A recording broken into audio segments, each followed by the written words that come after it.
Hi everybody, I'm Scott Hards. I'm the founder and chairman of HobbyLink Japan, and we're back with another edition of Boss Builds.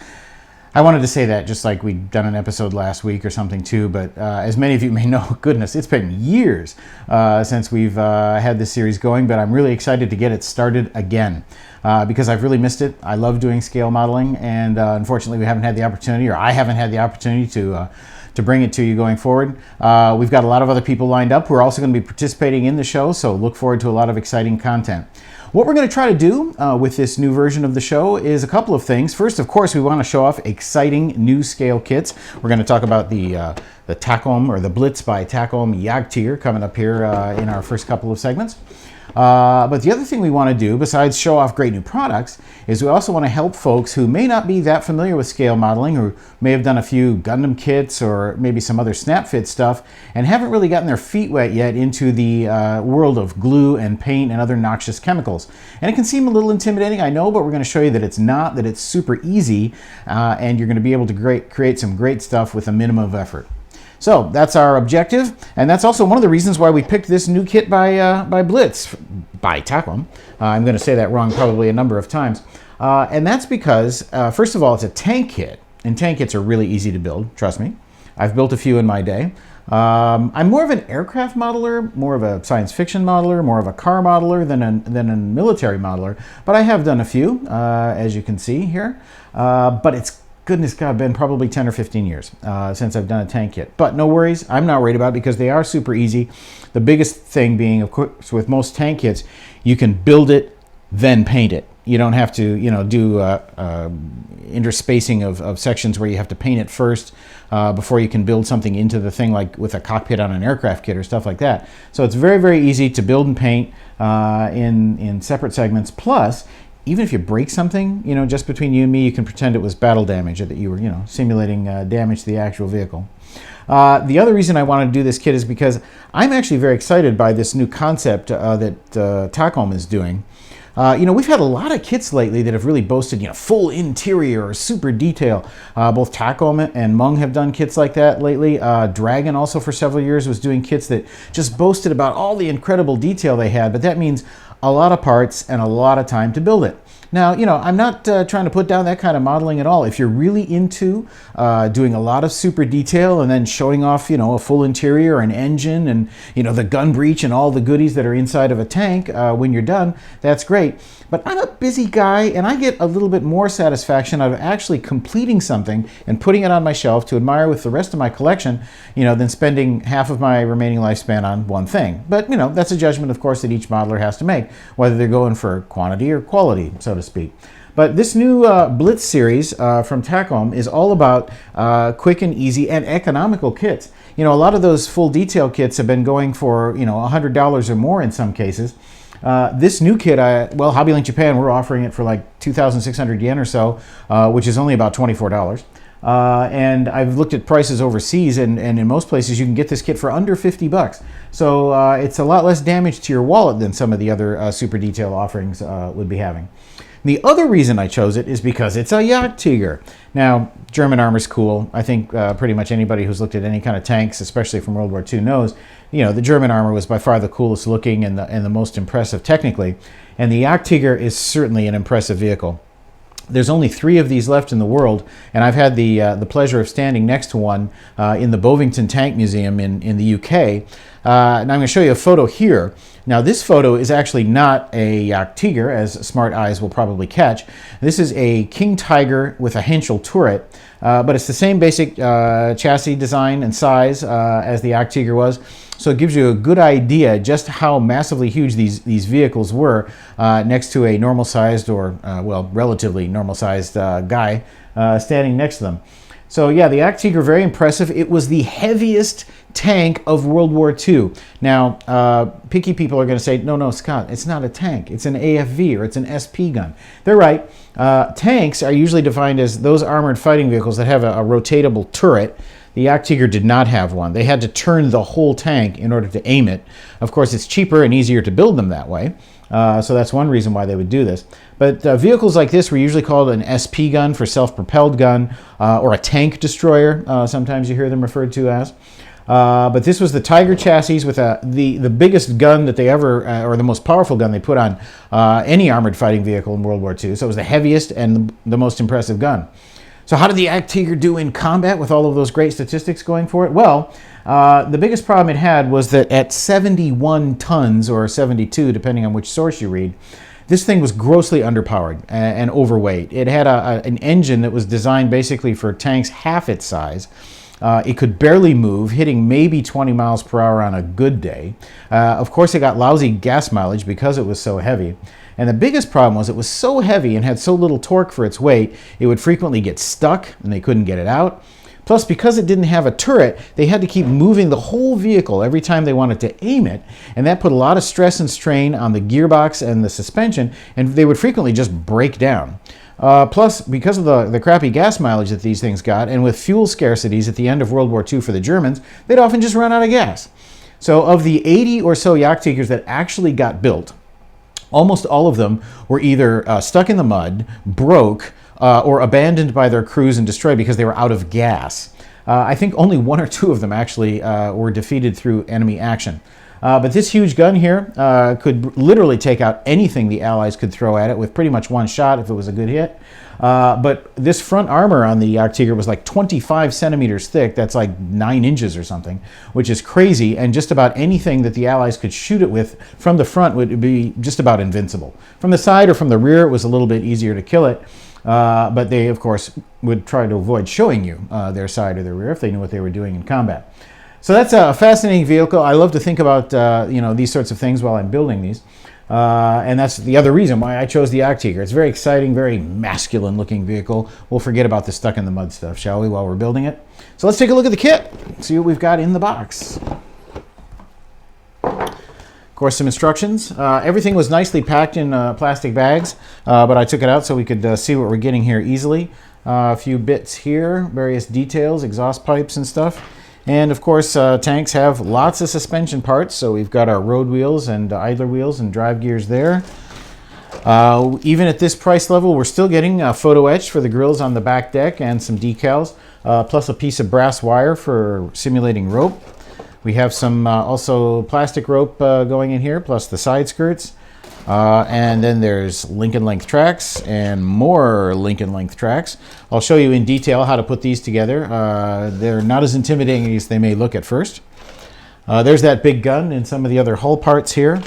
Plus we have the early and late versions. Keep in mind, this is a 2-in-1 kit. 2-in-1. The kit allows you to build either the early or the late version of the vehicle, and they've split the parts by runner to do that. And here we are, the hull. This will give you a great idea of just how big this thing is going to be when it's completed. So we've got the hull parts, one more runner of a few links there. And also, Takom has very nicely thrown in a jig, or 2 jigs actually, for assembling the Lincoln length tracks and making sure that your suspension parts are all lined up nice and neat. So I want to get into this really soon because I love this tank and I want to get it done as quickly as I can. And we'll see, without cutting corners, how long it takes me to get this done. And going along, I'm going to show you, if you've never built a kit before, or if you're kind of got some questions about what the best way to approach a scale kit that involves having to use, glues and paints to get the right thing. If you've never done glues and paints before and those sorts of noxious chemicals scare you, I'll show you how it's not a big deal at all. But anyhow, we've got to get started with the assembly first, and let's dive into that now. Okay, we're ready to get started on the assembly. You'll notice I've equipped with my my old guy glasses here. When you get into your 50s, these things happen, but we're not going to worry too much about that. The initial part of most tank kits involves building the suspension. And as you can see here in the instructions, it looks like there's a lot of repetitive stuff to do because we have a lot of road wheels and stuff to put on this tank. So initially, and through most of the assembly, it's just going to be snipping off parts and sticking them onto something else. So all you need to get going on this part of the work is, of course, a good pair of nippers, and you need that for, of course, any plastic model kit. I always like to say this, but invest in a good pair of nippers. You're probably going to want to pay at least 2,000 yen or $20 or so. Going to last you a lifetime, and it will keep a lot of frustration out of the model building process. You're also going to want an art knife or a hobby knife or an X-Acto knife or whatever you call them, which is a very small, very sharp blade that you use for trimming the parts to get any excess flash or the little nubs that are left over sometimes after you've clipped the parts off of the runner. You're going to need that. And as we get into the really little bits later in the kit, you might find it happy to have a good pair of tweezers handy. So that's really all you need in terms of tools to build this. And you're also going to want, of course, modeling cement. Now, the glues can be purchased, of course, at any hobby shop. I like to use two different types of glues. There's a standard hobby cement, and Tamiya, of course, makes a brand like this as well. But this is just your standard weld-type cement. And by weld-type, I mean this kind of glue, sometimes I use the word glue, but it's not a true glue in the sense that it's a material that goes between the two pieces that are sticking together and holds them together. Cyanoacrylate or instant glue works like that. But modeling cement actually works by slightly dissolving the surface of the plastic, and when you put them together, they sort of weld together, just like metal when it melts and is welded together. So it makes a far stronger bond after it's dry. There's two kinds in general circulation. We've got the regular sort of thick or slightly gooey type, and then we have the extra thin, as Tamiya calls it, which is a very water-like consistency. And you may find that when you're doing very small parts or fine areas where you don't want to have the risk of having any glue showing on your assembly, that the thin type cements are really good. But on a large area, when you're putting on a big part or something that's going to be hidden, or putting together two very large pieces, having the thicker type so that you can put it all the way around the edge that you're going to be gluing before it starts to dry is pretty convenient. So I expect in the parts with the suspension here that I'm going to be using mostly this type of glue. So let's get going and snipping and snapping and making this Jagdtiger. So we're starting out with suspension arms, which are all of these guys here. And there's lots of them. We need at least 8 to get going here. So we're just gonna get these off the runners ahead of time so we don't have to keep picking the runner back up over and over again. When you're using nippers on the plastic, you'll notice that good plastic nippers will always have a flat side. You want to put that flat side against the part that you're going to be cutting. And make sure that your nippers are sharp, of course. And don't cut too quickly, but cut gently so that the cutting edge of the nipper has a chance to cut the plastic without just crushing it. Because if you're crushing the plastic instead of cutting it, you can actually damage the part that you're removing from the runner. So cut slow and gently.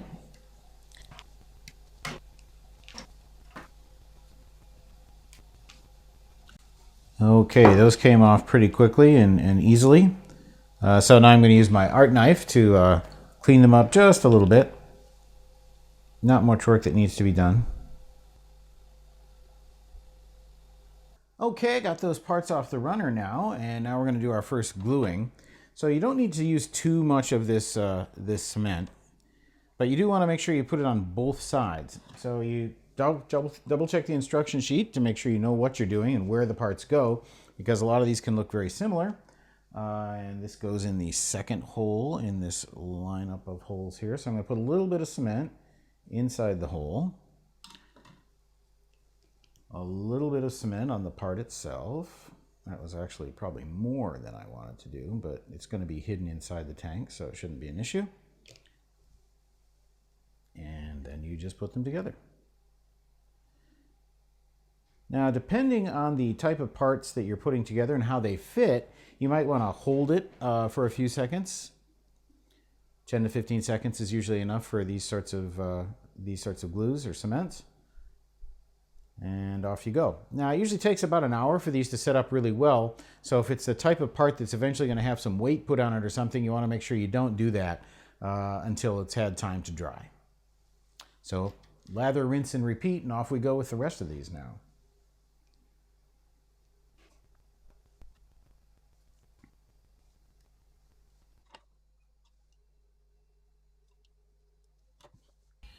So when you're cutting parts, remember, your plastic nippers have a flat side, and you want to make sure that that flat side is gently up against the part, and you squeeze gently. Don't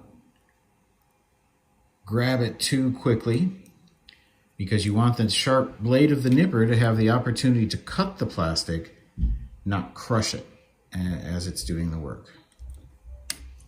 And there we are. So if you've got a good sharp pair of nippers,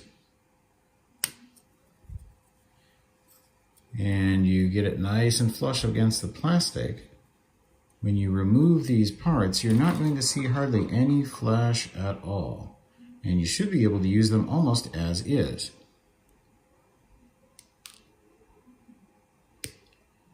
If, however, there's a little bit of extra that you're not happy about, that's where your friend, the art knife, comes into play.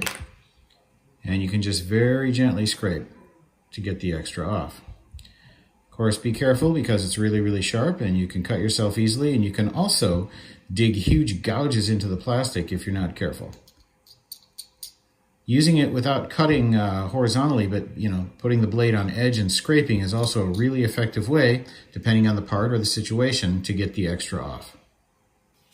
Now again, for gluing, you don't need too much cement. Wipe off the excess, just put a little bit where you need it. Put it on also the part that is to be glued.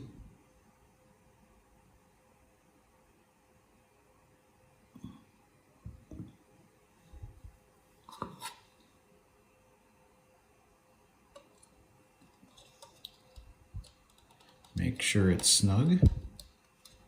And there you go.